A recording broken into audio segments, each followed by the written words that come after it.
Okay, what we're doing here, we need to try to take some raccoon out of this place. Middle of January, we got a little warm snap. So we're gonna hit it for a couple nights. On this ditch, it doesn't look like much, but the raccoons live in a lot of the old groundhog holes.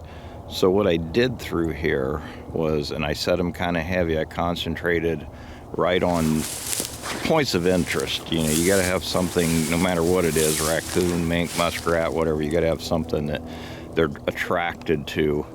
So if you look, even though it looks pretty much the same all along, okay, you've got a brush pile there, we've got a brush pile up there, there's a couple more on up. Even though there's raccoon everywhere along here, they kind of concentrate on these points of interest where these piles are. That gives overhead protection. That's where the rabbits go and everything else. So we loaded them kind of heavy. A little surprised that down at this end we caught right away because there's no food source left here. Late in the season, all the crops are gone. As you go towards the back, there is still corn stubble back there. And when you get closer to the buildings, then there's a food source up around the buildings too. So we're gonna take a walk down through here. We'll look at the way these are set. It's all DPs, I only had 13 of them. So we'll go through and we'll show you a little bit about putting the DPs out and what we look for. Okay, the dog proofs are pretty simple. You can see on this one that they ended up,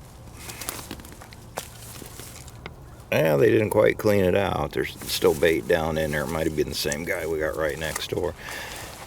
But I put a cup over them. Whatever's in this one, drag the cup down in. You simply set the trap. I put some cat food down in there, dry cat food, which is mostly still in this one. And you just simply are gonna stick the trap in. And that might be part of what the problem with this one was. It didn't stick in very good. Okay, right on the trail, there's the hole, there's trails here. I just simply put a cup over. I like the paper cups better, but I didn't find any the other day. Put that little 9-ounce cup over it. Keeps the rain out, keeps the snow out, so that your cat food is just simple dry cat food. It doesn't wet up, swell up, and then freeze your trap out of operation. People overcomplicate a DP. DPs are not that complicated. All you got to do is set them on a trail, set them right where the coon's already walking, and come back the next day and take the coon out. And that's pretty much it. So we'll go get him out, reset that one, and we'll keep on down the ditch. Okay, we got the raccoon out, and I'm just going to rebuild this. You can see I took some of the grass and moved away. This is the trail they were going down. You can see it continuing right down through there. If you're going to set snares, it'd be a great place for snares. It doesn't get any better than this. I staked off to the side, trying to keep him out of the fence so he didn't pull as hard. The style is a pull only. I don't bother putting anything on the trigger because most of the time they get it, but they do clean them out sometime. It's just got a spike on it. I like the ones that's got a circle on them a little better. Trap staked, just come right along the trail.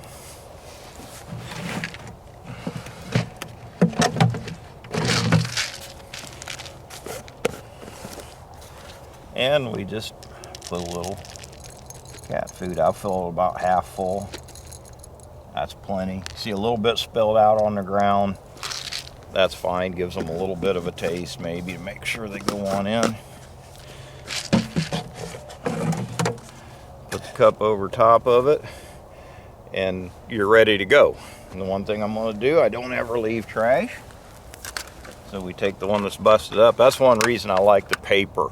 This plastic, see, it breaks up. The paper, they usually just flatten them, and then you can just open it right back up and use the cup for covering again.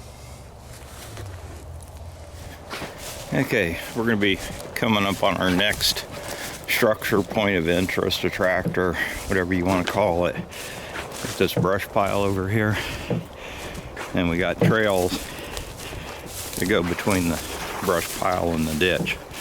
And you can see I just sat right on the trail. I went ahead and put 2 of them just in case there was more coon and they ran hard, but we do have one of them here. See, they've got dens under there. They've got dens over here in the ditch bank and old groundhog holes, but you can see the trail they run. Now, so they just simply set it right in the trail. No need to get fancy. They're walking right by it anyway. Said just plain old dry cat food works like a charm.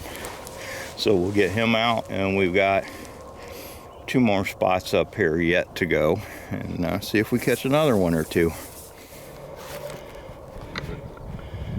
Well, this was our last attractor up here behind the buildings. Big pile of boards and brush and stuff.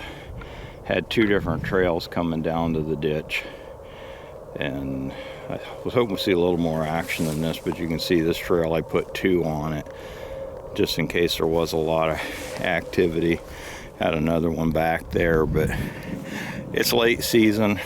You know, they're going hole to hole looking for breeding now, but I really thought we'd have had a little bit more action on this one, but we'll see what happens tomorrow.